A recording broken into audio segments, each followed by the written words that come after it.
Hello, and welcome to the second webinar in the National Reactor Innovation Center's What Inspires Us series. For this event, we're pleased to bring you leaders of the two companies that won awards this fall to build demonstration reactors over the next 5 to 7 years in the Department of Energy's Advanced Reactor Demonstration Program. The United States has been developing designs and advanced technologies and fuels for Generation 4 reactors for decades, preparing for this moment. We're now ready to demonstrate the technology so that it can be deployed commercially to address energy and environmental imperatives. TerraPower and XEnergy are two of the companies who will lead demonstration efforts in public-private partnerships with the Department of Energy, and the National Reactor Innovation Center will support and empower them by preparing our national laboratories and by helping the innovators access key government resources for demonstration. We're going to open with some remarks from one of the key supporters of the Advanced Reactor Demonstration Program. That supporter has been Congressman Mike Simpson, who represents Idaho's 2nd District. Congressman Simpson opted to provide us with recorded remarks because he knew that this week would be a hectic one in our nation's capital. When he recorded the remarks yesterday morning, I am sure he did not know just how hectic it would be, but his remarks are no less relevant today. Yesterday's events were a reminder that we must be vigilant to preserve not only our planet, but also our democracy for future generations. I know that many of us are finding it difficult to focus on business as usual right now. People are feeling shocked, angry, sad, frightened, and more, but we can also be proud of our Congress and their staff who preserved electoral votes, who stood up and stepped up and stayed up all night to preserve, protect, and defend our democracy, as well as grateful for and proud of the Capitol Police, the National Guard, and other supporters who did the same.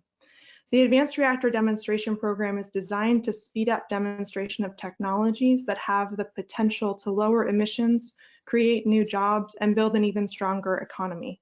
The success of that program will be good for our democracy and vital to our planet. I'm delighted that we have these recorded remarks from Congressman Mike Simpson to open the event, and I'll ask Emily Gallegos to please start that video now.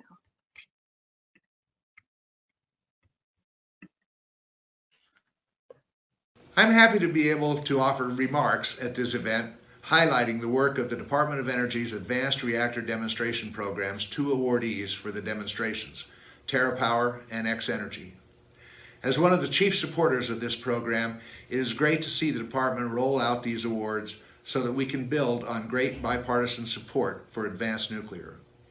Advanced nuclear energy is a key technology to address a number of global energy challenges, including climate change and air pollution. Technological advancements in nuclear are essential to advancing innovative-based approach to build the reactors of the future. I'm also optimistic about the innovations in renewable energy and other clean energy sources, and about the work being done at the Idaho National Laboratory to develop these innovations and to enhance the cybersecurity of our energy systems. U.S. leadership in nuclear energy is a national security and global security imperative. If we do not lead, others will. As the world leader in safety and security standards globally, the United States must remain in the game to ensure a safe and responsible global energy future. China and Russia use their nuclear power influence to practice energy diplomacy in Eastern Europe, Asia, Africa, and South America. It is in our best interest for the United States industry to develop superior products that can help us regain a competitive leadership role in the global nuclear energy trade. The National Reactor Innovation Center is doing vital work to enable public-private partnerships that will demonstrate next-generation nuclear energy technologies for clean, affordable power that benefits communities across this country and around the world. The broad private sector participation that we see today, exemplified here by TerraPower and XEnergy, and of course NuScale on their small modular reactor, is indicative of the potential for these technologies and is a key element of any successful commercialization. Our role in government is to provide tools that only government can provide to drive innovation and first-of-its-kind demonstration. These companies can then transition smoothly to the commercial market. That is why I am working with lawmakers on both sides of the aisle in D.C. to make it a priority to support this important work. Thank you, and thanks for everything that you do, and keep up the good work.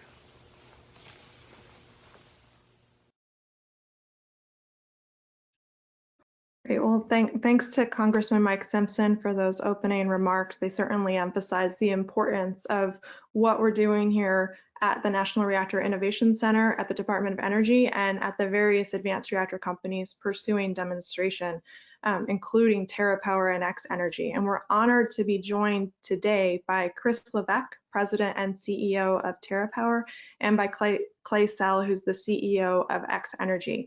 I'll go ahead now and introduce Chris Levesque, and then Chris will give his presentation, and then I will introduce Clay Sell, and he'll go ahead with his remarks and presentation, and then we'll have plenty of time for question and answers afterwards. One of the things that I've asked our speakers to do is talk a little bit about what inspires them. So you'll hear that from them as part of our What Inspires Us series. And if we are finished early, we will end early. So we'll see how many questions there are, but first let's go ahead with remarks. So Chris Levesque is President and CEO of TerraPower. He also serves as a member of the TerraPower board. He was appointed to that position in November of 2018 after having served as president of TerraPower since 2015. Levesque leads the nuclear innovation company in the pursuit of next-generation nuclear energy solutions and also oversees TerraPower's new venture into therapeutic medical isotopes. His proven track record in scoping, planning, and implementing complex projects began with his service in the U.S. Nuclear Navy and features more than 30 years of experience in the nuclear field. Prior to joining TerraPower, Levesque led major new reactor build efforts at both Westinghouse and Areva, overseeing projects in both the United States and Finland. Before his assignment in Finland, he led the formation of Areva's joint venture with Newport News Shipbuilding, Areva Newport News, for which he served as chairman of the board and president. Levesque has extensive experience with the nuclear industrial base and nuclear component manufacturing. Earlier in his career, Levesque served as the manager of engineering and manufacturing at Westinghouse's Newington, New Hampshire component manufacturing facility, and he has served in multiple management positions at 2 nuclear-capable shipyards. Levesque began his career as a nuclear submarine officer and served on both the USS Boise and the USS Will Rogers. On Boise, he supervised initial criticality and reactor startup testing and qualified as chief engineer. Levesque holds a Bachelor of Science in Mechanical Engineering from Rensselaer Polytech Institute, a Master of Science in Mechanical Engineering, and a Naval Engineer degree from the Massachusetts Institute of Technology. He also serves on the board of the Nuclear Energy Institute. Chris, thanks very much for joining us, and we're looking forward to your presentation. Well, thanks a lot, Ashley, for the intro, and thanks to you and NRIC for arranging this discussion. Happy New Year to everyone. Ashley, I also want to thank you for your really hopeful comments at the beginning of the session. And I think as we talk about this demonstration program that Clay and I will be sharing with you, we'll be talking a lot about our designs and our teams. But I also think it's just a great chance to sit back and think about the significance of this program. You've asked us to tell us, you've asked us to tell you what inspires us. I'm really inspired not just by the opportunity to build these advanced reactors and demonstrate the technology for the first time, but I'm also inspired by all the work it took us to get here. If you think about things, we've been concerned for years about losing leadership in nuclear energy in the United States. We've been outbuilt on new builds by Russia and China. Largely in the light water reactor world. At the same time, though, we've had many advanced reactor companies, springing up around the nation. We've had great projects going on in national labs, great work at universities developing all this foundational technology for Gen 4 reactors. We've also had a new breed of often younger nuclear engineers, and when I say nuclear engineers, they're mechanical, electrical, you name it, all interested in nuclear science, who are seeing nuclear energy as a way to save the world, literally. We have great needs for energy around the world and to raise people up from energy poverty. As Congressman Simpson mentioned, we are competing with China and Russia. There will be many countries that do not have nuclear energy today who in 2050 will need to turn to nuclear energy, and they will need to choose between US-based technology, Chinese technology, or Russian technology. So, you know, the ARDP is so critical. It's the result of us working for several years. You know, Clay and I and folks at the Nuclear Energy Institute have been talking for some time about, you know, what it's really going to take to regain leadership in nuclear energy. And I think as Americans, one thing we have to realize is that our strength is in innovation. This is really a chance for the U.S. to regain leadership.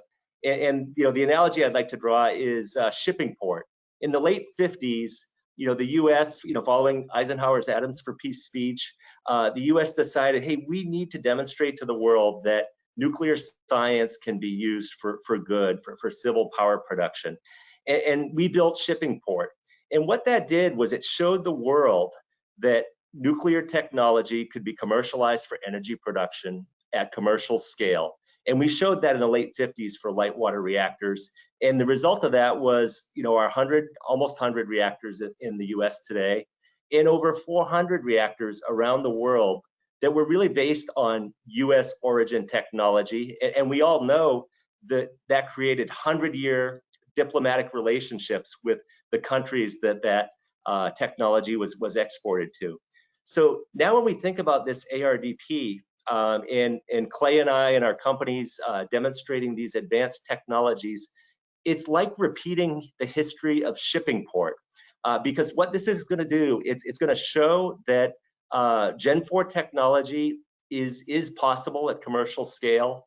There's going to be tremendous business interest in the US and around the world for these carbon-free solutions that can operate in tandem with wind and solar. It's really going to be a great opportunity to solve problems, to enhance US national security, and also to, you know, address our great challenges with climate change, with energy poverty. I cannot underestimate or understate the significance of this program. The last thing I might say is it's going to be hard. You know, the US has fallen out of practice in building nuclear power plants. I've worked in China. I've seen people in their 40s who've been on 4 or more new builds. This is going to be hard. It's going to take a lot of coordination. We can do it, though. We'd have such great inspirational people in our companies, you know, at XEnergy, TerraPower, at TerraPower's partners, GE Hitachi and Bechtel. Everyone is really all rowing in the same direction. Also want to give great credit to, you know, DOE and the and Congress. You know, we have had great support from both parties in Congress to appropriate the ARDP. So there's so much to celebrate that got us here today. You know, I look forward in a minute. I'm going to talk to you more about our technology and our partners. But this is really a seminal moment in nuclear energy. And thanks again for arranging this discussion at the beginning of 2021. This is really the beginning of the U.S. regaining leadership in nuclear energy. This program is so important. Look forward to working with all our partners. And I should also mention the NRC. You know, the NRC is seen as the gold standard around the world for nuclear safety. And it was just so great that when DOE chose the 2 demo winners, they chose truly advanced Gen 4 technologies like the Natrium reactor and like XEnergy's high temperature gas reactor, because that's going to give the NRC and the country the ability to demonstrate, look, we can do shipping port with Gen 4. And these plants that you're going to hear about from Clay and I today, we're going to be demonstrating these in the 2020s, and we're going to be selling them around the world before this decade is over. So this is a hugely impactful program.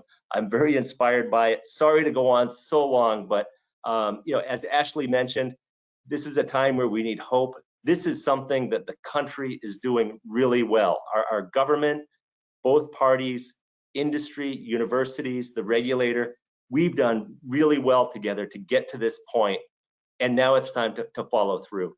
So thanks again, Ashley, for arranging this. Next slide, please.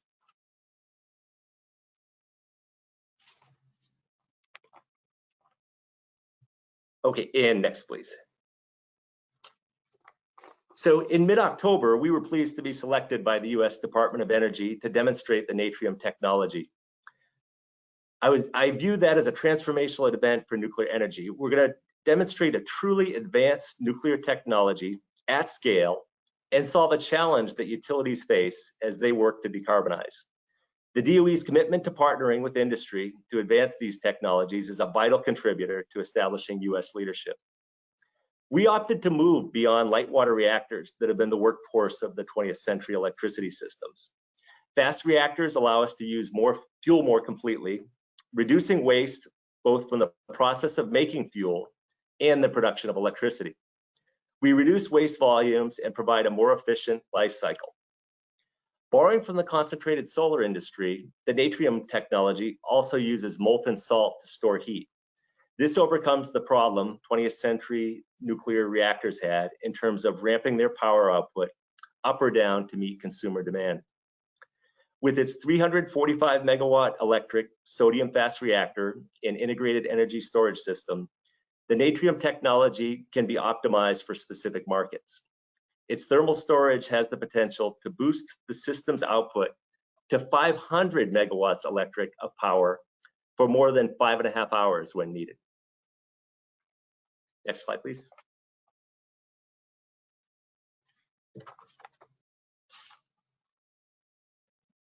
So the TerraPower and GE Hitachi team came together early last year.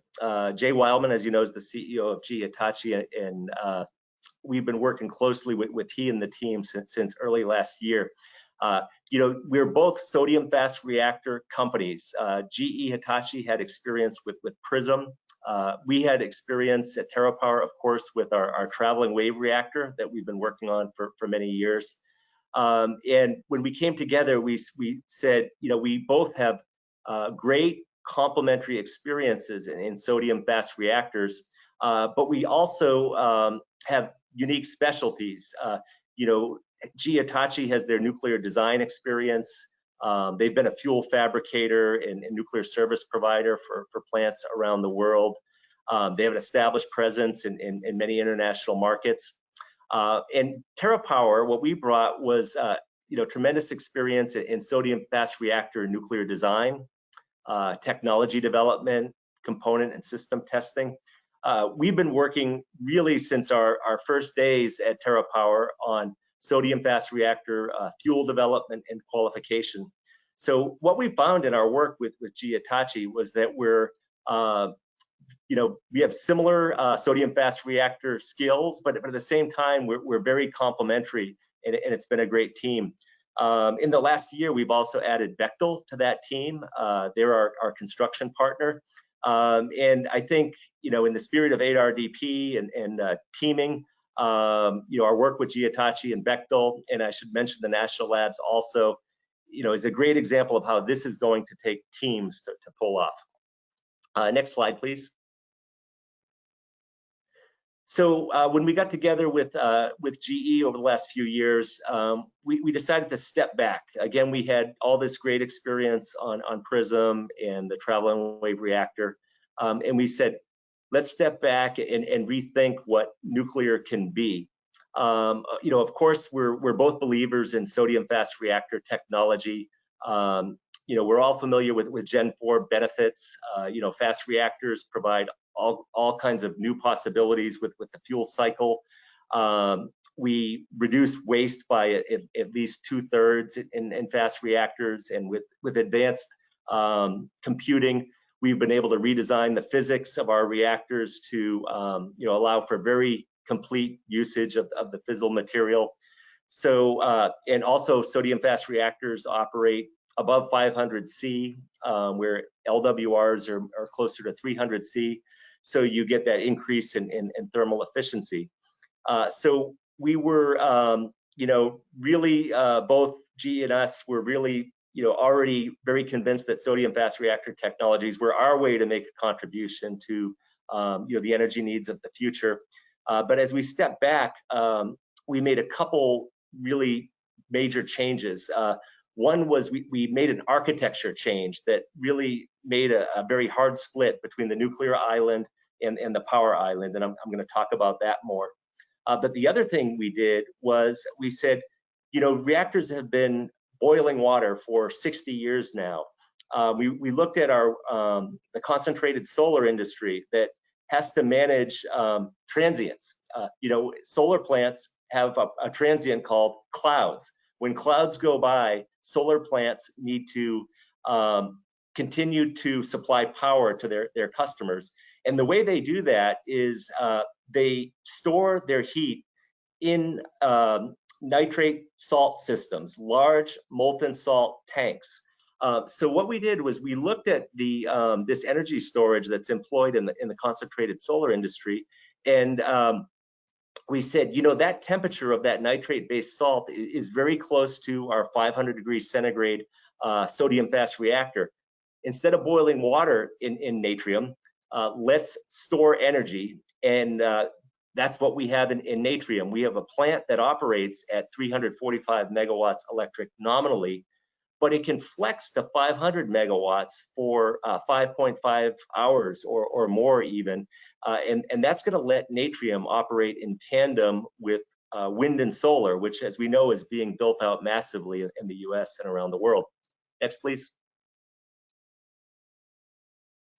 So there you have it, the single unit natrium site. Very simple architecture. As I mentioned, the nuclear island is separate from the energy island. This is going to be a big improvement in cost. The energy island, which is where you see the large molten salt tanks and the turbine island and the cooling towers, that entire energy island will be built to non-nuclear commercial standards. And then the nuclear island, which has a much smaller footprint, will of course be built to NRC regulation, and there'll be a clear separation there. And you can see the connection is the salt piping. For those of you who are interested in safety analysis, imagine a control room where there's no balance of plant indicators. If you went in today's Generation 2 control room, you would see many panels, and you would see a lot of operator attention by the reactor operator on the turbine island.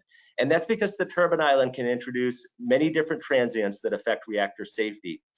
On natrium, the control room will really just have the nuclear reactor controls and indications. Any transients that happen on the energy island will be totally decoupled from the nuclear island. And that's allowed by things like the very large sodium pool that we have in the natrium reactor. Next slide, please. So there you see, again, a little more elaboration on the integrated energy system. You have a hot tank and a cold tank of molten salt. Again, this is a proven technology from the concentrated solar industry. They have these kinds of plants today coupled with solar. We will couple the salt tanks with our natrium reactor. One great economic benefit to this, and I already mentioned how the decoupling, this new architecture of decoupling the power island from the nuclear island, will lead to cost savings. The other economic benefit of this is the following. If you think about reactors for the last 50 years, they haven't load followed.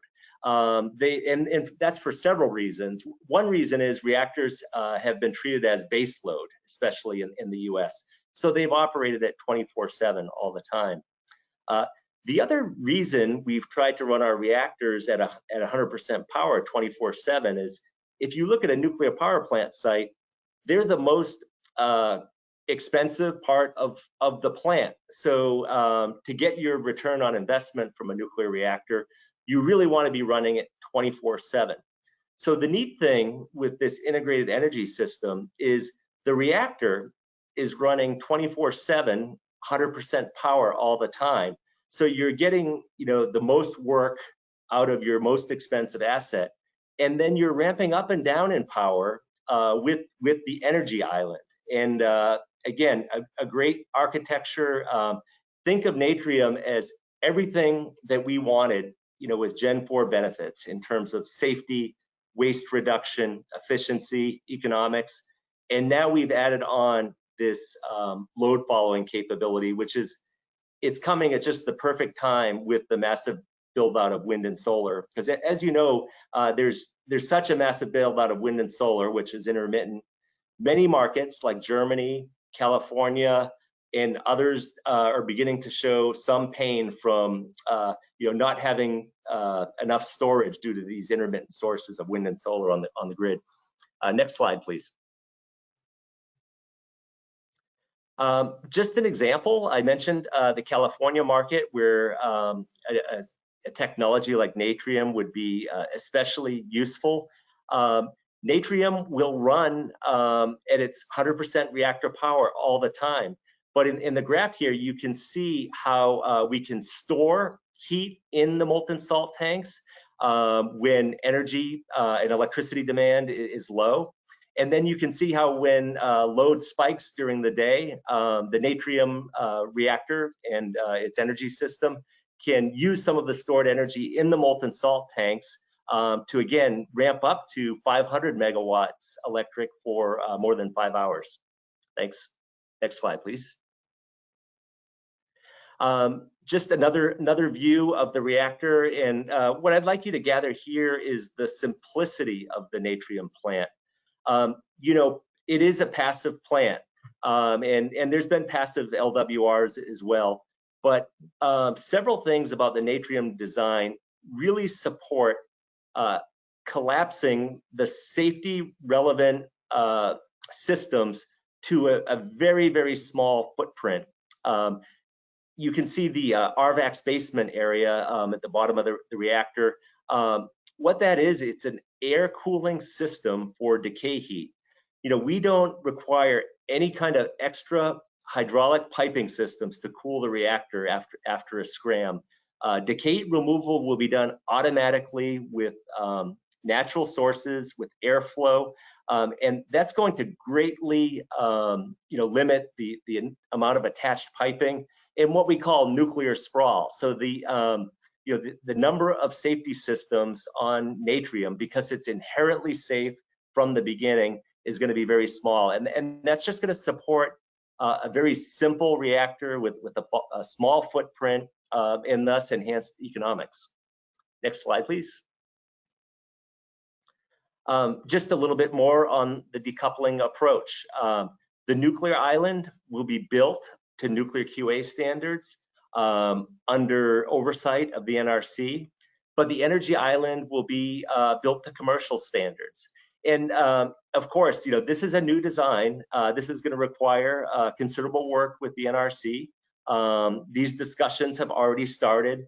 We'll be on task at TerraPower and GE Hitachi to show that the nuclear footprint really should be limited to the nuclear island, the part shown in blue. And we're going to have to back that up in our safety analysis as we work through the final design on Natrium. Next, please.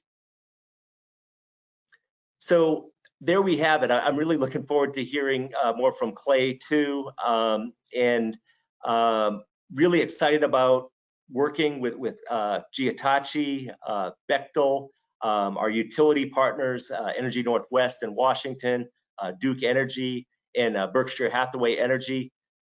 We have a great team.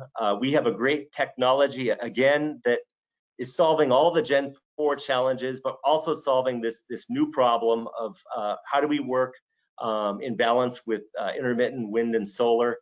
We're hugely excited about this, and as Americans, we're really looking forward to using these new technology demonstration projects as a way to regain U.S. nuclear leadership around the world. Thanks. Great. Thank you very much, Chris, for your presentation. I really appreciated your remarks on what inspires you, and we're excited about the Natrium technology and its capability to support integration of renewables as well as achieve competitive and cost-effective clean energy. So appreciate that. There are a lot of questions coming in, so to the audience, please feel free to keep putting questions into the GoToMeeting chat, and we're receiving those and we'll get to them in the Q&A. But now I'm honored to introduce our second distinguished speaker, Clay Sell, the CEO of XEnergy. Clay has deep professional experience across many sectors of the international and United States energy industry, developed through his service in senior level positions in the private sector and in government. From 2008 to 2018, Clay was the president of Hunt Energy Horizons LLC, the renewable energy subsidiary of Hunt Consolidated Incorporated, a multinational energy, real estate, and investment corporation controlled by the Ray L. Hunt family of Dallas. Previously, Clay held positions for 14 years in the U.S. government, most recently as Deputy Secretary of Energy in the George W. Bush administration from 2005 to 2008. And the youngest person to hold that position. In that role, Clay served as Chief Operating Officer of the department and emerged as one of the leading advocates for the administration's nuclear energy policies. From 2003 to 2005, Clay served in the White House as a Special Assistant to the President for Economic Policy and a Special Assistant to the President for Legislative Affairs. From 1999 to 2003, he served as the clerk for the Senate Energy and Water Subcommittee of Appropriations under the legendary Senator Pete Domenici of New Mexico. Clay began his career in Washington on the staff of future House Armed Services Committee Chairman Mac Thornberry of Texas from 1995 to 1999. Clay holds a JD from the University of Texas School of Law and a degree in accounting from Texas Tech University. Clay, thank you very much for joining us here today in your current role as CEO of XEnergy, and we look forward to your remarks.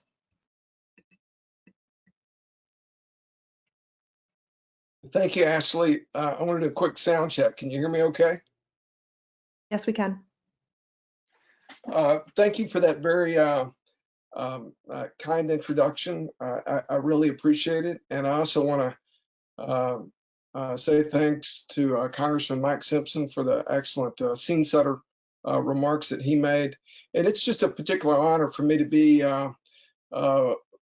with Chris, my friend, my colleague, my competitor, and just someone I have a tremendous level of respect for, Chris and his company TerraPower. It's an honor to appear with Chris. I suspect this is not the last ARDP gig that we will do together, so it's nice to have this opportunity to get our stick going.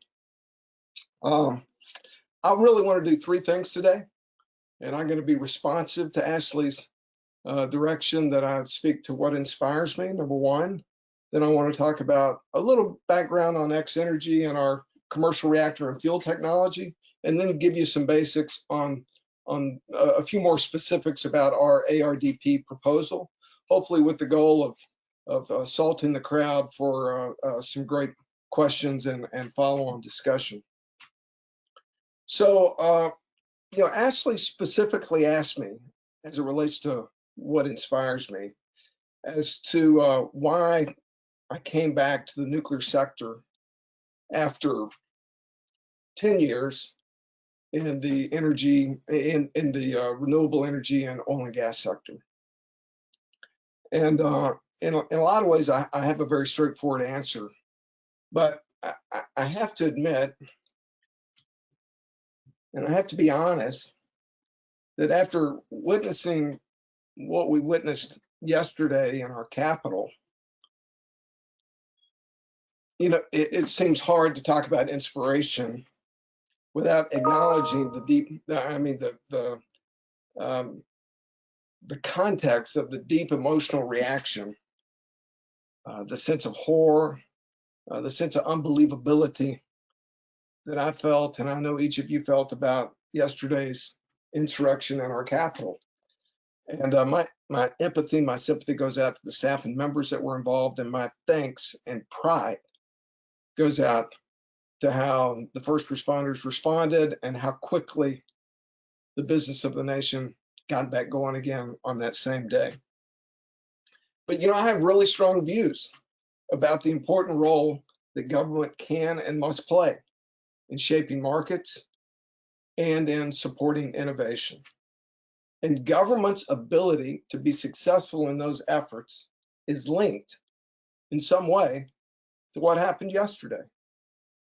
And whether we're going to be on a path of increasing dysfunction within our government, or perhaps, and hopefully, the start of increasing reconciliation that will come out of that moment yesterday.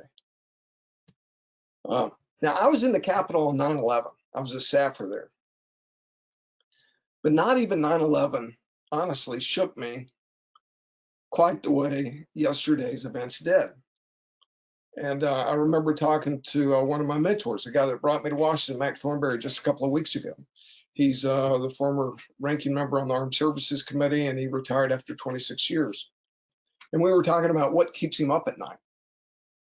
And he said, Clay, I'm completely confident in our ability to deal with Russia and their hacking, or China and all the threats they pose to our security and way of life. But you want to know what keeps me up at night? What keeps me up at night is what we may do to ourselves. And I think that is at the core of why what happened yesterday personally shook me more than even 9/11. 9/11, a foreign terrorist, a foreign adversary, we can deal. But when we turn on ourselves, when we precipitate the decline of our own republic, it feels very different. So as I told you, I mean, there's an emotional connection here for me to the government. I love the government. I even willingly pay my taxes. I don't completely enjoy it, but I appreciate what I get out of our government. I love the institutions.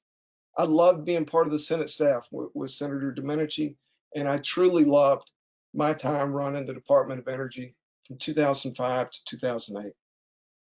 You know, it was an agency of our government that was big and did things that only it could do.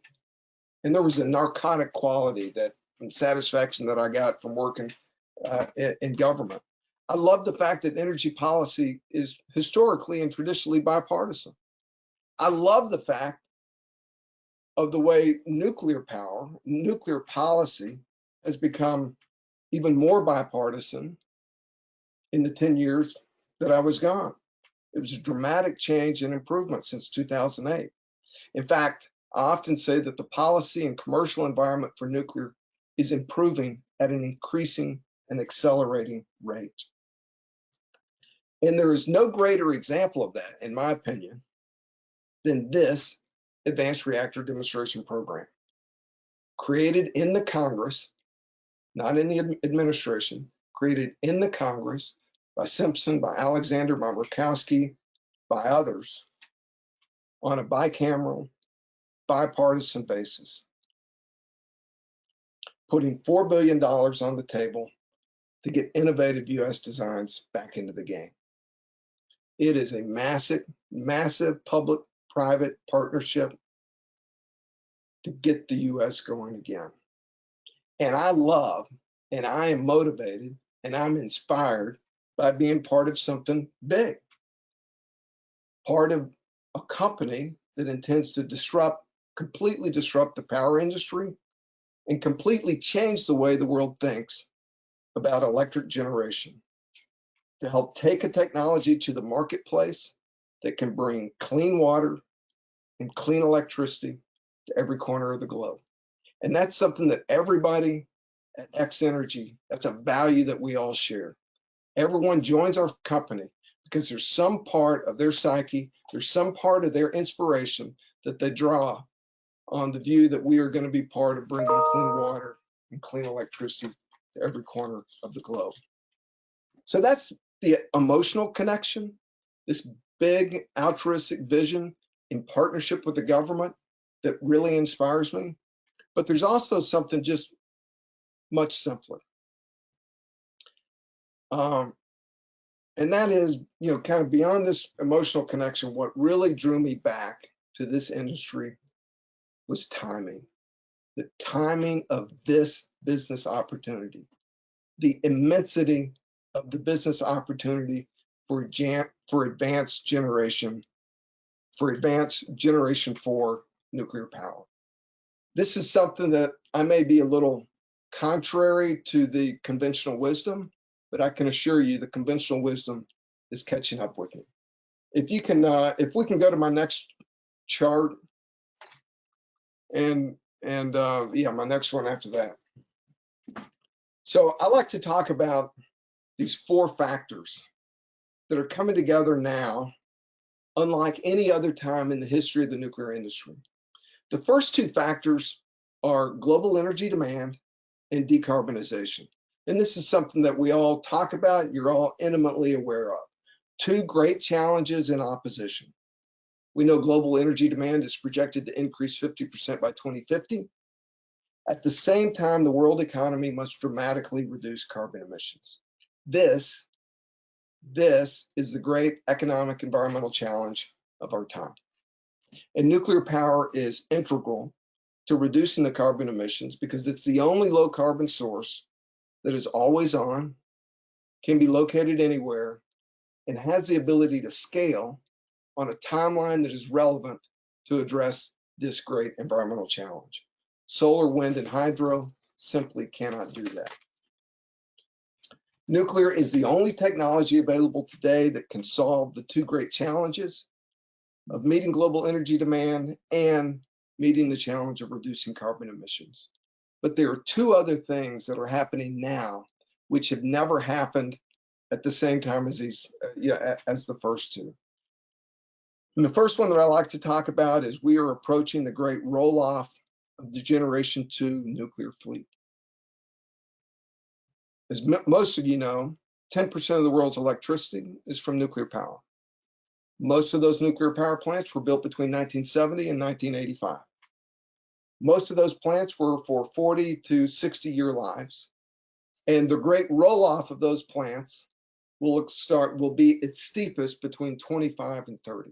That's why so many people in the Generation 4 advanced reactor development business have been focused on the middle of this decade to have their product to marketplace. And that's the 4th thing that makes this time so special, the readiness of technologies like XEnergy, of technologies like TerraPower to be available to take that replacement market and also be available for increasing opportunities due to the early and economic retirement of coal and expanded opportunities to couple ourselves with renewable energy and to address the decarbonization of industrial process heat. This is a massive business opportunity that the International Energy Agency indicates will result in 340 gigawatts of new nuclear being built just in the next 20 years. And that's business opportunity is what really inspired me to come back and get back into this game now, to be part of it with XEnergy to take advantage of that opportunity. So let's go to the next slide, and I'd like to talk a little bit about XEnergy and the vision for our company. We have a dramatic vision for the role that nuclear power will play in the global energy economy of the very near future. We believe in a future of energy generation that's always on, unlike the wonderful but very variable renewable resources. A future of 0 carbon emissions, unlike coal and natural gas plants. We see a path to get our costs down to $50 per megawatt hour, which would be at or below the cost of natural gas generation. We offer low project risk due to our more simplified design and simpler licensing case. Our power plants cannot melt down and will never be a danger to the public. Our plants will take 3 to 4 years to build rather than the 10 years that have become typical with the latest generation of new builds in the West. Our technology can be sited with the greatest geographic flexibility because we don't need to be near a large body of water, and our safety perimeter is only 1/4 of a mile instead of 10 miles for traditional nuclear plants. Our modernized licensing case will result in easier entrance into new markets, and the proliferation resistance of our fuel makes XEnergy reactors ideal for entrance into foreign markets. And most of the growth over the next 20 and 30 years are going to be in foreign emerging markets where the proliferation resistance of our fuel will be a highly, highly attractive aspect. This is the future that we see at XEnergy, and this is the future that every one of us are focused on creating every single day. Let's go to the next slide. One of the reasons that we're going to be successful at XEnergy, it relates to our founder, Cam Gafarian. He leads the way kind of with a legacy of success. His family of companies are doing everything from building a commercial replacement to the International Space Station to making the first commercial delivery of cargo to the moon in December of this year. And of course, to all the way to XEnergy, which he founded in 2009, quite frankly, to change the world. Big success in big hardware companies with giant aspirations, that is really in our DNA at XEnergy. But it was really when Cam joined up with Dr. Evan Mulder and Dr. Martin von Staden in 2009, in 2010, and later with Pete Papano, who leads our fuel division in 2015, that Cam's altruistic vision to change the world was matched with the world-class expertise in reactors and fuels to actually make it happen. And over the last 5 years, our company has really emerged as one of the leading Generation 4 reactor and fuel companies for the commercial market. A great validation of our team occurred in 2020, early in 2020, when the Department of Defense selected XEnergy to design a new generation of mobile micro reactors. That work is underway with DoD today. And then within a couple of weeks of each other this fall, we were identified as one of the leading potential technologies for deployment with Ontario Power Generation by 2028. And along with Chris, we were proudly selected for a demonstration award from the Department of Energy. Along with our utility partner, Energy Northwest, we will build the first commercial scale advanced reactor in the United States, which will be a 4-module plant producing 320 megawatt electric. And I'll talk about that more momentarily. So let's go to our next slide. Our next generation technology will be the first advanced reactor technology that can meet every market demand. So I want to step back and go into it in a little more detail. One of the keys to our success at XEnergy is we're capitalizing on decades of learning and best practices in high temperature gas cooled reactors from all over the world. Our expert engineers are leveraging proven technology and billions of dollars of prior investment in the United States, in Germany, South Africa, and Japan. Members of our team have worked on or learned from each of the major HDGR plants, which are aligned at the bottom of the page, that have been built around the world. And those experiences have informed the specific design choices we made for our reactors and our fuel. So in sum, the design is proven, but we've revolutionized the approach and bring a novel integration of specific market-driven design choices to the marketplace. So let's go to the next slide, and I'll tell you how our innovations address and solve what we view were the biggest past hurdles that nuclear energy had faced. And I like to call this my ladder of innovation. It's actually a stairwell of innovation, but I call it the ladder of innovation. And it starts with number one, the fuel. We start with intrinsically safe fuel, which we make ourselves for cost control, quality control, and quite frankly, from our business case standpoint.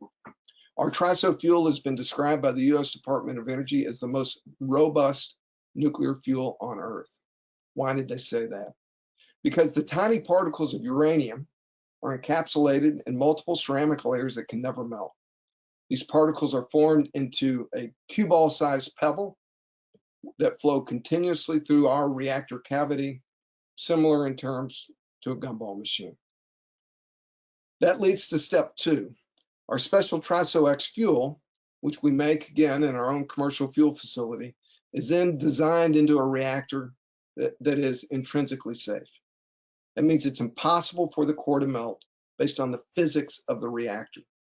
It does not need or rely upon mechanical systems or humans to take action to prevent a meltdown like what is required in the world's commercial reactors today. Physics, not mechanical systems, ensures 100% of our safety. That leads to step 3.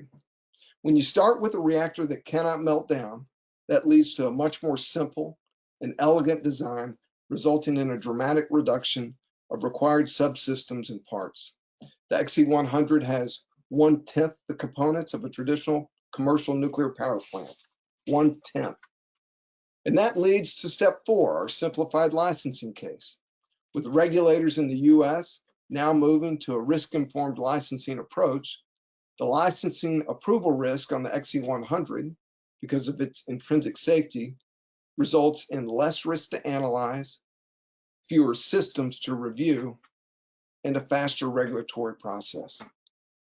Again, based on the safety case, as we go to step 5, that leads to a simpler design with fewer components, we've designed all of the systems to be standardized and modularized at the highest level to reduce on-site work. Modular design and manufactured components lead to scalability, timeline, and cost control that have never before been seen in nuclear energy. It will take only 3 to 4 years to construct a 4-module plant, dramatically improving the financial costs of construction. Finally, in step 6, all of the attributes of our XE100 that I've summarized in the past 5 steps have allowed us to completely rethink and reinvent the nuclear product delivery model. And this is something we've been focused on from the beginning. The large components are shipped directly to the site or as skid-mounted systems from the manufacturer. Smaller components are integrated and qualified at XEnergy's own integrated product facility, and fuel is shipped directly to the site from our commercial fuel facility. We're creating factory-level standardization, which will enable us to deliver turnkey reactor solutions with cost and schedule certainty. I like to say that the construct that I want in your mind is not the construction of your father's light water reactor plant somewhere else in the United States. The picture I want in your mind is the construction of a natural gas combined cycle plant. Some initial concrete work, factory-built components on skid mounts coming to the site for assembly in a much shorter period of time. That's the picture of what the construction of an XE100 should look like in your mind. All of these innovations are key to our ability to meet our key objectives, which is number 1, to be the first commercial scale advanced reactor to the market. Number 2, at a project delivery schedule of less than 5 years. And number 3, at a cost of less than $60 per megawatt hour. We have substantial margin in those. We'll improve on those as we go. But I believe we do those 3 things, we will build as many of these plants as we can print, because that is an attractive value proposition to so many utility executives. I want to go on and talk about the specifics of our ARDP win, and this is a huge deal, and I can't thank the government enough. If we'll go to the next slide. The tremendous leadership of the Department of Energy in getting it done so quickly. But let me just, XEnergy and TerraPower and NEI and others in the advanced reactor community have been advocating for this 50-50 public-private partnership to demonstrate the 2 advanced technologies. We've been advocating for it for a number of years. And this award was a huge step for our company. Certainly the stakes are big for XEnergy. They're big for our partner Energy Northwest in Washington State, but the stakes are even bigger than our individual interests. And Chris alluded to this a little bit in his comments. You all know well that the United States invented the global nuclear power industry and was the architect of its structures, its protocols, its institutions, its enforcement mechanisms that continue to serve our national security, non-proliferation, economic, energy security, and industrial policy objectives to this day. But as the administration's own 2020 report called Restoring America's Competitive Nuclear Energy Advantage, as that report said, America has lost its competitive global position as the world leader in nuclear energy to state-owned enterprises, notably Russia and China, with other competitor nations also aggressively moving to surpass the United States. In my judgment, the ARDP is a remarkably bold policy initiative designed to restore U.S. leadership by demonstrating truly innovative advanced reactor designs that will allow the U.S. industry to reclaim its position of global leadership and influence. I want to talk some of the details. We teamed with Energy Northwest. We're going to build our plant in Richland, Washington at the WNP site number 1, not far from the existing boiling water plant that Energy Northwest operates. We wanted to partner with Energy Northwest. We pursued a partnership with Energy Northwest because, quite frankly, it has one of the most attractive commercial markets for nuclear power anywhere in the United States. And the thing that makes its market so attractive is a decarbonization law that was passed in Washington State in 2019, which requires the phase out of coal plants in 27 and gas plants by 2045. And that will create almost an 8 gigawatt gap that needs to be filled by baseload emissions-free generation over the next 20 years. Energy Northwest wanted a plant on the 2027 timeline, and we wanted a partner that wanted it as much as we did. The total of our proposal was $2.4 billion, and that had 3 components to it. Number 1, it will allow us to complete the final design, engineering, and licensing of our XE100 commercial plant, the 4-module unit. Number 2, it will allow us to complete the licensing and construction of the first phase of our commercial fuel facility, which is critical to the success of our program. And then, of course, number 3, it covers the cost of the first of a kind costs of our nuclear plant that will be constructed in Richland, Washington. In total, that's about a $2.4 billion program. Half of that will be taken by the government, subject to future appropriations. About $900 million will be covered at the appropriate time by Energy Northwest in muni debt, and the difference, of course, will be covered by XEnergy. It's an exciting opportunity. We have a great partnership with Brad Sawatsky and the team at Energy Northwest. We look forward to engaging with the many stakeholders in Washington State in the coming months. And we're just thrilled about the opportunity to be in partnership with the Department of Energy on this, I think, one of the most significant and one of the largest technology demonstration programs that they've ever done. As I've said before, never before has there been such a crossroads of need, opportunity, and ability to disrupt the global electric and heat markets. That's what XEnergy is focused on doing. And this initial demonstration in partnership with the Department of Energy is essential to our success. So as taxpayers out there, thank you. We owe our success to you, and we commit our success and our execution to honor you through this process. Thank you, Ashley, for those comments, and I will turn myself over to the questions from you or the audience. Great, thank you very much, Clay. I appreciate your remarks there. And Chris, thanks for joining here. I have a few questions, but and one that I want to make sure I get to, but I'm going to start with some audience questions and give other folks a chance to ask them. So the first question here is, who, how, and when will we bring the environmental groups to support carbon-free nuclear power? Do either of you have thoughts on that? Yeah, I have thoughts. I mean, we're seeing it. We're seeing it right now. The Union of Concerned Scientists changed their policy position to advocate for commercial nuclear power just last year.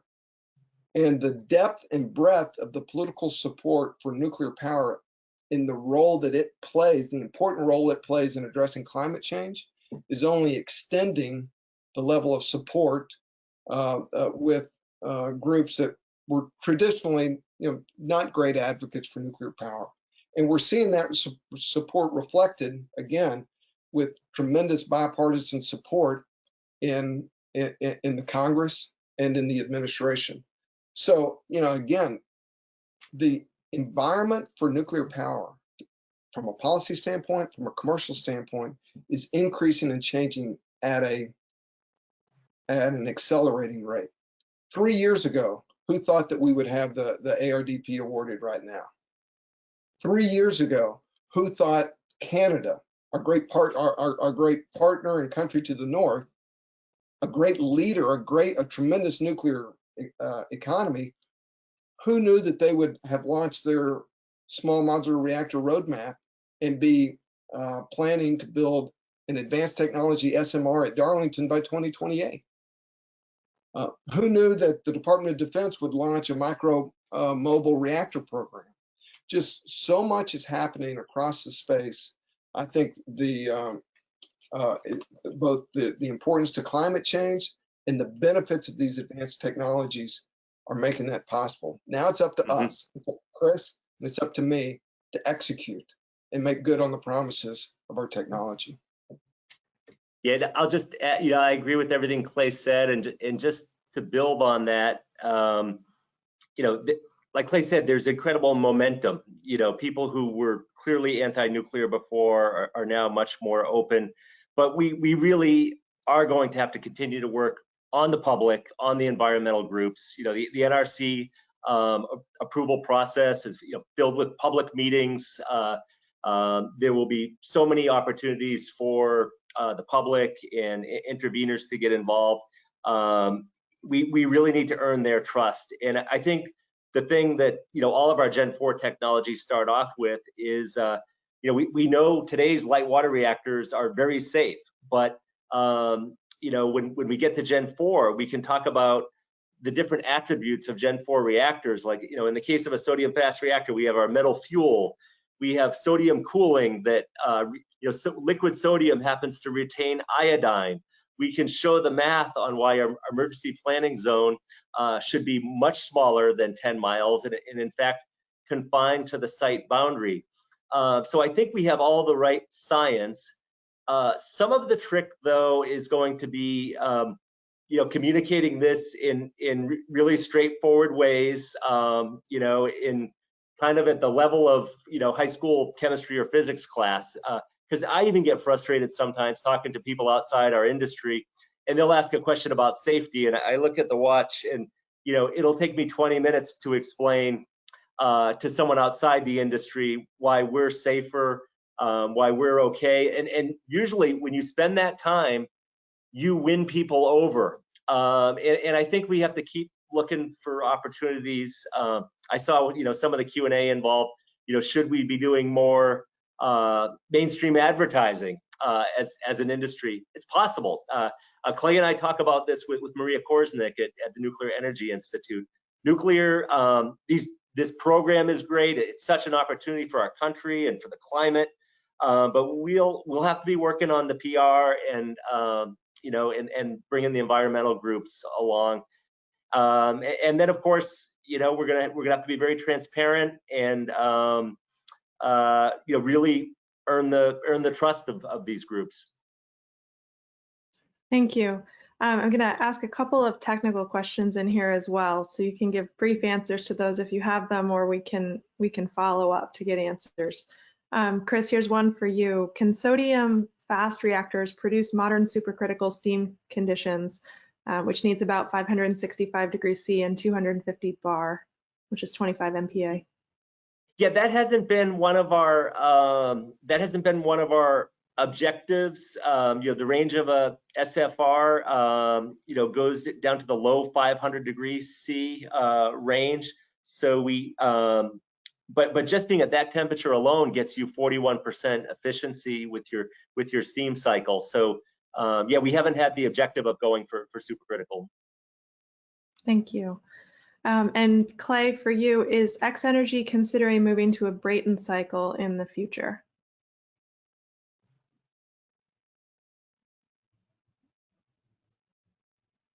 Clay, I think you're on mute.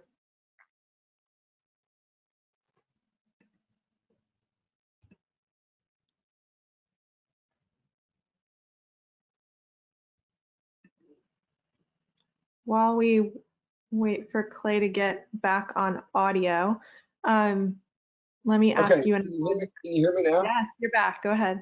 I don't know. Sorry about that. Yeah, phrase of 2020 and now 2021, you're on mute. I'm sorry, what was the question you asked me? The question was whether XEnergy is considering Brayton cycle. No, look, I mean, we intend to sell hundreds of XEnergy of XE100s. We want as much of a standard common plant design, existing high throughput relationships with our manufacturers. We don't intend to innovate excessively on our product. I mean, we baked in all of that innovation, so we're going to stay with the Rankine cycle for our commercial plant. We still can get very high efficiencies, and that's our approach. Great, thank you. There's a question from someone who doesn't think we're putting enough muscle in here. If the country puts some serious muscle behind getting Gen 4 ready, how much faster could you put your first plant on the grid? So could you go faster with more government commitment?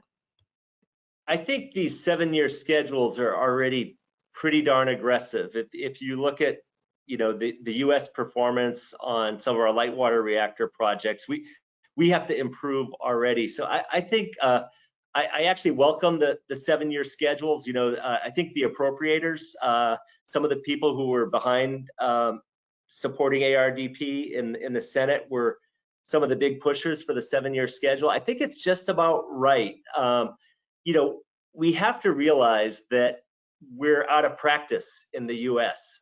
You know, as I mentioned, you know, we were working in China for a while. There's folks in China and Russia who are in their 40s who've worked on 3, 4, 5 new builds. We're rusty in the U.S. and we have to appreciate that. That's one of the reasons we needed ARDP, frankly. It's one of the reasons we needed you know, the large government investment, was because we've fallen out of practice. So these projects are not just going to allow us to demonstrate new technology. They're going to allow us to you know, get tooled up again in our supply chain and build our experience levels back up to what, you know, what they were in the 70s, for example, when we were building many of these plants, or frankly, you know, at the experience level that China and Russia are at today. So I think 7's about right for this program. Thank you, Clay. Did you have anything? Well, my first question is, did that question come from Cam Gaffarian? Is he in the crowd? Because no, your boss is not pushing on you right now. Look, 7 years, as Chris knows, 7 years is I mean, it's tough. We have a tight schedule. We don't have a lot of margin in it. We are going with a construction license application, Part 50 instead of Part 52, in order to make up time on the schedule. So I think 7 years, we're going to be thrilled to execute on that. I will tell you, if there's someone, whoever wants to put more muscle behind it, I've got an idea for you. And that is remove the subject to appropriations for the next 7 years. If there is an opportunity early this year in a Green New Deal bill or a climate change bill to pre-fund those dollars so we can get a funding shape exactly like Chris proposed and that I proposed, that will be essential to enabling our delivery on the 7-year schedule, and also to continue to have strong advocacy along with us with our, you know, with the Nuclear Regulatory Commission in giving us the full benefit of our safety case. Now we've got to earn it. I want to earn the full benefit of my safety case. But if I prove the case, I want the benefit in terms of really taking advantage of a risk-informed, performance-based approach to how this plan is regulated.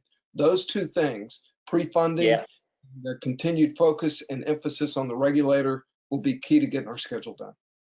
Yeah, Clay's totally right about the need for that stability in funding, because both of these projects are the same. They have that same pie chart. There's three kinds of money coming in to build these demos. There's the U.S. government grant coming in by way of the ARDP. There is private investment money. So, shareholders from companies like ours are investing in this Natrium demo plant because they know if we just like Shippingport, if we demonstrate it, we can build 100 other plants around the world. So there's those investors who are investing in this demo because we'll sell many, Natrium and XE100 reactors. And then the third component is kind of the PPA piece, which is, hey, these demo reactors will make power for 60 years, and that can be monetized. So if you sit back and you look at those three kinds of money, if you think about the private shareholders who are investing a lot, and including people like Bill Gates, and then you look at the utilities that we need to sign up for this plant, they are going to want to see the funding stability on the U.S. government grant side. So I'm just totally agreeing with Clay's point. The good thing is we got off to a great start with appropriations. ARDP got funded. It looks like it's funded for 2 years now. But these projects are S-curves, and the year 3 funding is actually greater than, it's probably more on the order of year 1 plus 2. So this is going to take serious funding commitment, and that's again why it's so important for people to realize. I see we have a great audience today, 700 something people. People need to realize how strategic this program is for our country, for security, for fighting climate change, for letting wind and solar expand as much as we want it to. This program is hugely important, so we have to fund it. So thank you for that. I have a couple of questions that tie into some of what you said. The first one is related to supply chain. The next one will be related to regulation in Part 53 in particular. So first, going back to Chris's comments on supply chain and our ability to get things done quickly, one of the questions is, in addition to fuel, where else do you see challenges in the supply chain when the reactors go into production? What types of human resources and staffing gaps do you see? Are there places where our educational institutions need to focus to build pipelines? And related to that is a question asking about how the U.S. nuclear engineering programs are historically more focused on LWRs, and the focus has shifted to advanced technologies in the last several years. But do you think there are enough resources with enough expertise at this point to advance these technologies? I don't have a long answer to that. I mean, Chris has already said we're rebuilding. I mean, and so we've got some challenges, and they have to be well managed. But they're not things that they're not. I've got risks a lot bigger than that. I'll say that.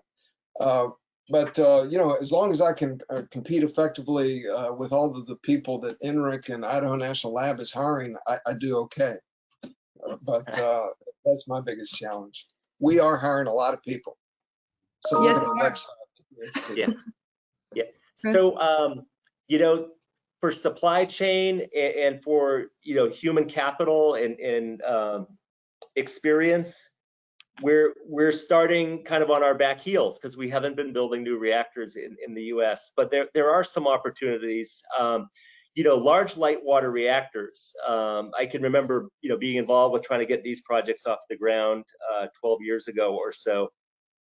The Achilles heel of large PWRs was these super heavy forgings. I remember the whole discussion was about, oh my gosh, we all have to line up at Japan Steel Works to get our reactor vessel ingots poured. If you look at Natrium, it's a low pressure plant. This reactor vessel will contain just slightly higher than atmospheric pressure. It will not require super heavy forgings. It can be welded on site if we needed to. It could be built more as a module in a factory. But the supply chain obstacles that we had with large pressurized water reactors and super heavy forgings, many of those bottlenecks don't exist for a sodium fast reactor. So that's an advantage. On the human capital side, we are out of practice. We haven't been doing a lot of these large nuclear projects, but we do have really smart, innovative people, and we need to study the projects of the Gen 2 and Gen 3 era and learn from them. But we also need to look at project execution. Non-nuclear projects are using many new computing tools, both for project management and visualization, that frankly weren't leveraged for our Gen 3 projects. And it's time to update not just the technology, but behind the reactor, but the technology behind how we execute these projects. And that's something we're working a lot on with Bechtel and GE on the Natrium reactor. And I think it's going to pay dividends. Thank you. Universities, universities you mentioned. I mean, universities. We had kind of a resurgence in nuclear energy programs, and we need to keep them going. And I noticed a lot of them are switching to fusion now. They need to make sure some people stay on fission, because we have a lot of work to do on fission. Very good. The next question is regulatory. As the NRC works through developing Part 53, what kind of changes would you like to see? Are there changes to QA requirements, for example, that you'd like to see? Clay? I really don't have a great answer to that. I'm a little bit. I've taken my eye off the Part 53 ball a little bit right now, because I'm so, quite frankly, focused on our Part 50 license application. I know it's going to be tremendously better, but I still think it's on a schedule that's 7 or 8 years out, and it ought to be here in 3 years. That's my reaction. So a couple things. One, we've had, I bet the same is true for Clay, we've met with the NRC a lot about our projects, and they have a can-do attitude. They are eager to kind of come forward to the world with that gold standard and say, look, we cannot just license LWRs, but we can be the gold standard for these Gen 4 technologies. So there's been great leadership at the commission level and at the management level in the NRC, and there's change happening there that I'm encouraged about. When it gets to the attributes of Part 50 versus 52 versus 53, I've been in really long meetings, where people debate this stuff, and gosh, it would be better if, big energetic arguments about 50 versus 52. I've worked on projects in 50 and 52. I don't think there's like any panacea, with this perfect licensing regime. I think, like Clay said, performance-based, risk-informed, absolutely, we need to be going in that direction. But we also just need to think more fundamentally about, hey, look, these Gen 4 plants are starting with a clean slate. They don't have 60 years of licensing precedent that the NRC has to consider if they were licensing a PWR. They're able to start with none of that precedent and just think about, hey, what's safety critical for this plant? And because they're Gen 4, there's frankly less to look at, and then build up the regulatory plan from there. So some folks say Gen 4 is more of a regulatory challenge. I think it's a regulatory opportunity, because we're starting with a clean slate.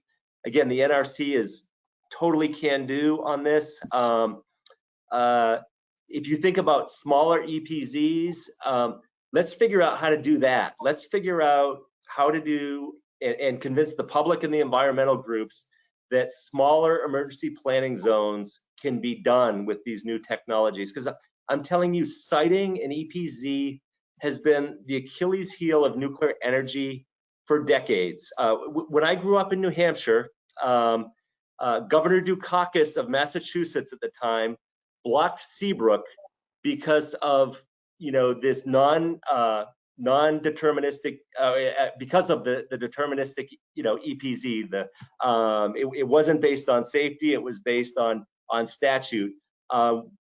You see the same thing in China and around the world now. We really need to work with the NRC and then work with the public to show that you can site a nuclear power plant and have an EPZ that is only the radius of the site boundary. Totally doable. If we can do that in regulation, we're great. We're going to be on a good path with these reactors.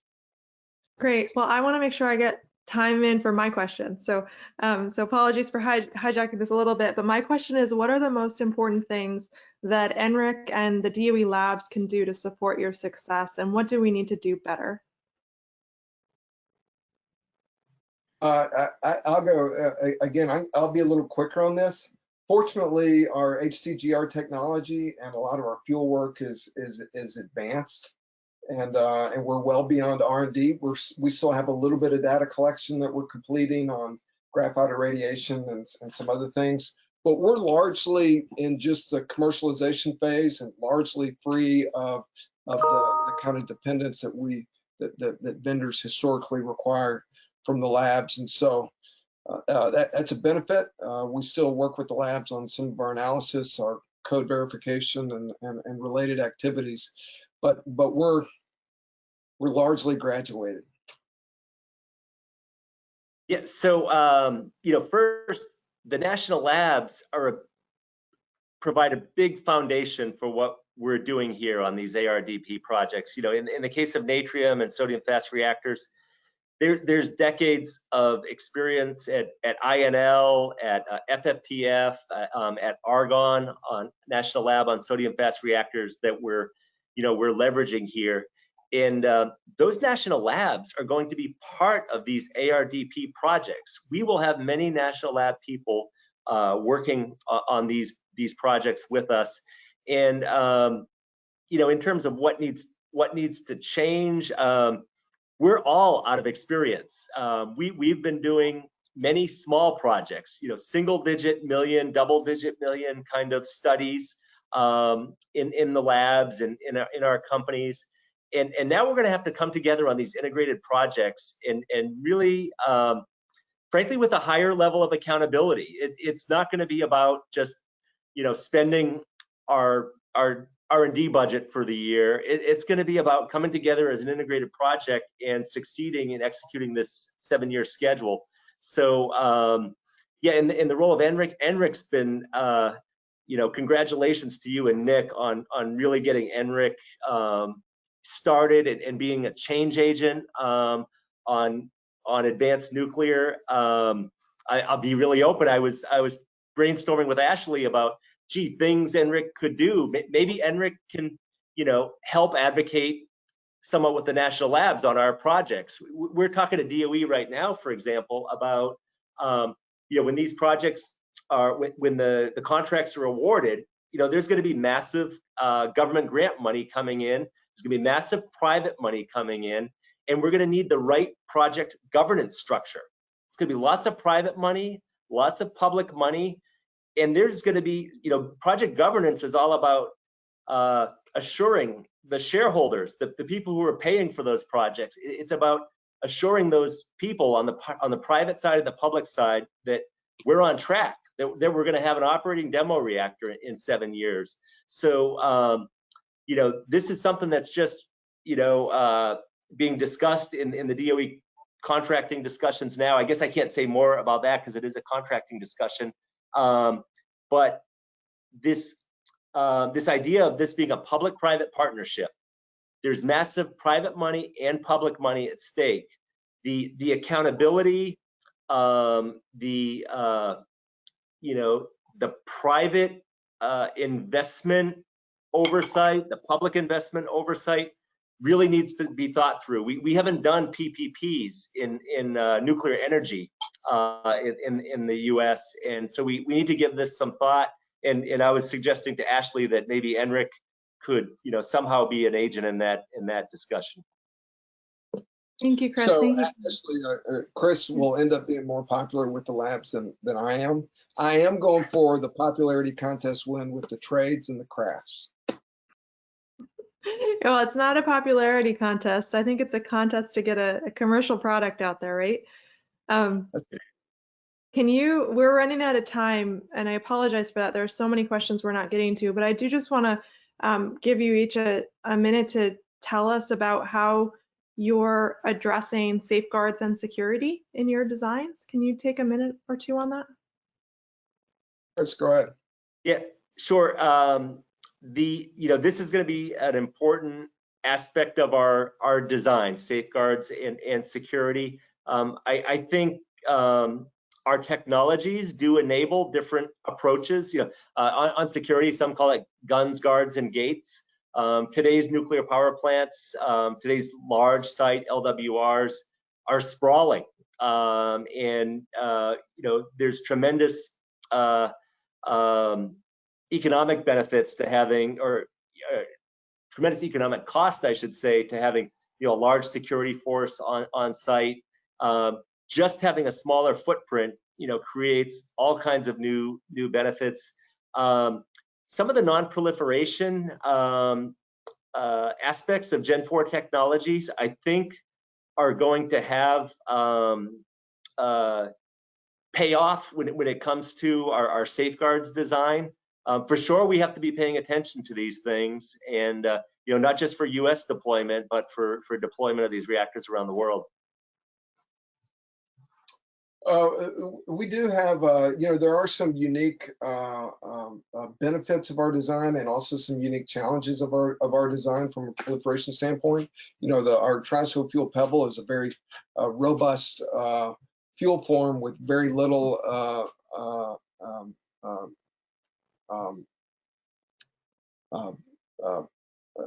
potential usable material in it. There is, but tracking the pebbles, we do have a project that we're working, in fact, with Sandia National Lab as to an appropriate safeguards regime and safeguards technology that will allow us to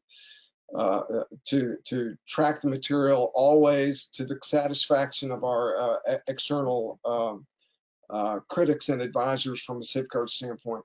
So that's really an important initiative of ours. I think, I've been told by my friends in the safeguards community, Clay, we're getting behind the next generation of commercial nuclear power because the planet needs it, but you will get no break on safeguard scrutiny, which is exactly as it should be. So we welcome the expertise, we welcome the oversight, we welcome the criticism, because we think we have a technology that's uniquely suited to address those concerns. Great. And can I add, the best thing for non-proliferation around the world is to have US-based technology, US companies moving to all those new countries who don't have nuclear energy today. We want that to be US technology, just like what we saw after Shippingport.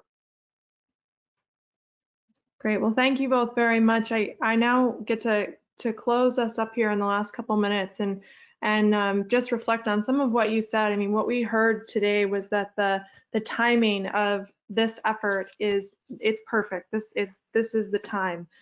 This is a really compelling and critical DOE program, and I really appreciate our speakers for their time and engagement here, and their companies, as well as their partners in DOE, the private sector, their investors, for taking the leap here and endeavoring to complete these enormous but deeply important projects for our energy future. I also want to thank the staff at NRIC, INL, XEnergy, and TerraPower who've made this event possible, and thank Congressman Simpson for his leadership in supporting advanced nuclear energy development and demonstration, and for his commitment to bipartisan cooperation on nuclear energy policy. I think bipartisan cooperation came up several times today, and it was pointed out that this is an area where our government is doing great work, and where we do have bipartisan cooperation. And then finally, I want to thank our audience for your participation and engagement. And in particular, I know we have audience who are staffers in DC or are located in DC, and I especially appreciate your coming and joining us and your continued commitment to this project and this work, even in the face of great turmoil in the Capitol. So thank you all very much, and we look forward to empowering these companies, delivering successful outcomes, and inspiring the nation with your new technologies. Thanks, Ashley. Thanks, Claire. Thank you. Thanks, everybody.